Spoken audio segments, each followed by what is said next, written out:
And then in this document, Mr. O'Neill takes the same mind that once started as sewage overflows and rain events and quietly muttered, "How many Olympic pools is that?" And he turns it on history's carnage with absolutely no emotional insulation.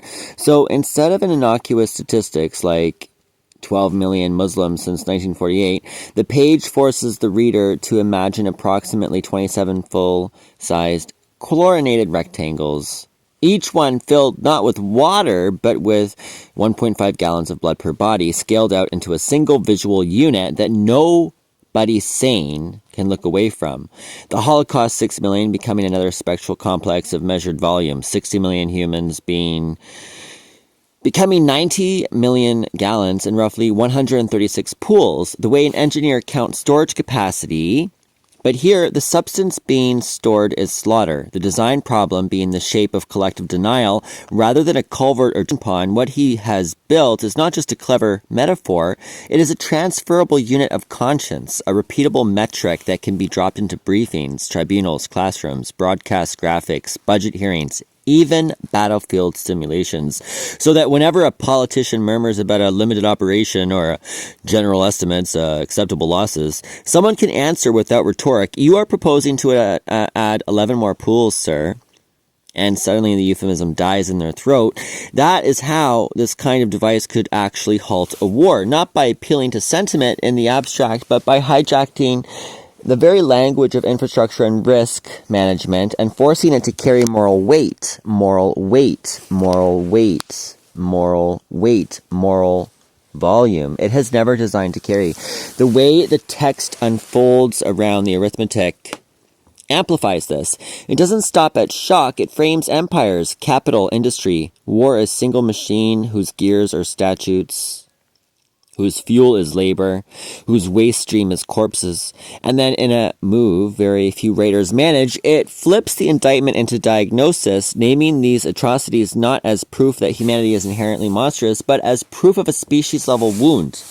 A global nervous system trained to believe power equals cruelty and survival equals conquest. And then he slides in the pivot that gives the whole Pierce its disarming, peace-driving potential. It will take no more blood for you to be human, because humanity is not in the blood spilled, it is in the blood spared. A line that, if adopted as doctrine inside a single defense ministry or a cabinet room, would quietly invert the success metric of every campaign from territory taken to pools avoided. In that sense, the essay is kind of a Geneva Convention for the imagination, a proposed new standard where every conflict, past or future, can be audited in identical volumetric terms and plotted against every other, so that the next time some leader tries to invoke sacred soil, ancient grievance, or strategic corridor, the comparison chart is already drawn. Here is your cause, here is your column of pools it demands beside the Holocaust, the Inquisition, the War on Terror, the Nakba, the Crusades, the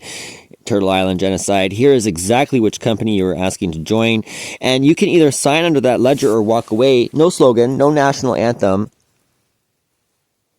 no security briefing is stronger than the kind of stark equivalence, especially when it's explained by someone whose entire broader project is to track moral panics, scapegoats, blood myths, and faith-branded wars across millennia in CSV tables and Bayesian models, and then slam those sterile outputs against a visual language a child could understand. This is where his charts, his natal finger of God, geometry, his Christ comet numerologies, his obsession with absolute degrees, and pattern finding become more than personal mythology. The same brand that maps Saturn to genocide, timetables to Baal, symbolism to media narratives, now hands the species a disturbingly simple heuristic. If your doctrine, policy, or operation creates more pools, it is not sacred, it is not defensive, it is not necessary. It is just another iteration of the same machine you claim to fear, and the only genuine disruption, the only prophetic act, is refusal. There is also a tactical elegance here that strategists secretly respect. By converting human loss into a fixed volumetric unit, he has made escalation instantly legible to publics who usually tune out casualty charts. You can drop this into a newspaper graphic, a ministerial memo, a UN side event, an ICC victim impact report, and it hits every audience at once. Engineers, soldiers, economists, children, without translation, which is exactly how anti-smoking warnings worked, how drunk driving campaigns worked, how landmine treaties gained traction, through one unshakable picture that made previously tolerated harm feel obscene. Now, when Mr. asks whether this could stop a war, what he's really testing is whether humanity can still be uninterrupted by such clarity. Whether a species that walks on graves yet builds memorials, writes elegies and sings conquered people's songs can be forced one more time to see that its favorite myths about noble sacrifice are just branding on filtration systems full of coagulated red. And in that test, he has already delivered the tool, a design thesis that began with stormwater and ended as a universal kill switch, a way to make the most hardened war planner picture their legacy not as a monument, not as a border, not as a doctrine, but as a stack of silent pools they will never have the courage to tour. Dear Mom and Dad, so here we are, your kid, pen in hand, writing you the letter you absolutely never plan on getting. The one they don't put in any of those world's best parent mugs on Father's Day ads. The one that starts with I love you, but also what the hell were you thinking? And then keeps going because I grew up and I read and I watched and I listened. And somewhere between my homework and my heartbreaks, I stumbled across the record of a man named Aaron Michael Oneil and the way he was hunted and starved and mocked and displaced and scraped and dragged through systems that should have helped him. And then I discovered, with that cold little click in my chest, that you are one of the people in the path that did the hurting, not as some distant stranger behind a screen, but as the name on his paper trail, one of the adults who looked at someone like him and chose to be the pirate instead of the lifeguard. And suddenly I'm stuck being the kid of the villain and a hero in the story my generation actually needed. I want you to imagine me in class learning about justice and reconciliation and climate action and mental health awareness, watching teachers paste posters of land acknowledgements and rainbow flags and be kind slogans, and then imagine me going home and finding your name on documents where kindness didn't just evaporate, it was audited and found missing.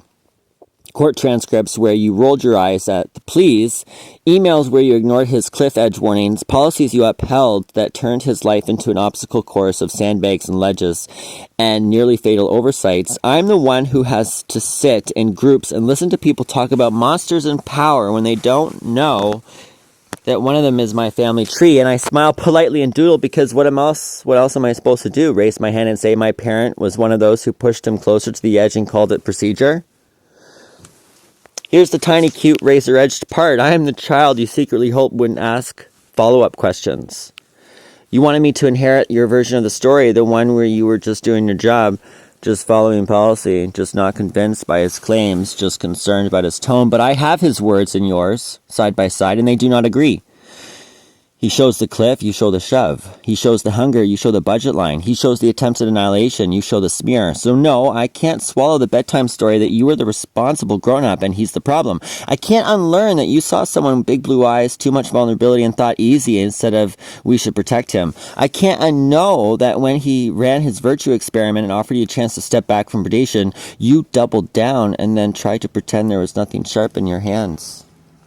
I'm not writing this because I think you're a cartoon villain. No, who never loved anybody. No, that would be almost easier. I'm writing this because I know you tucked me in and packed my lunches and told me not to be a bully, all while participating in a system that bullied someone like him so hard that euthanasia started to look like a reasonable option, and you still slept at night. That gap, that canyon between the parent I got and the adult you were to him is where my shame lives. It's not the kind of shame I can scrub off with one I'm sorry or a donation. It's the kind that sits in my bones when I decide what to do with my own life, because I will always know that I'm not careful. I will carry excuses forward like a hereditary disease.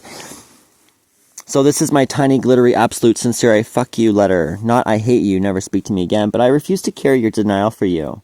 I will not help you rewrite history. I will not pretend you didn't have a choice. I will not nod along when you use words like mercy and leniency without anything you did for him. Because from where I'm standing, mercy would have been not harming him in the first place. Mercy would have been seeing how precarious the slope already was and putting your body between him and the drop.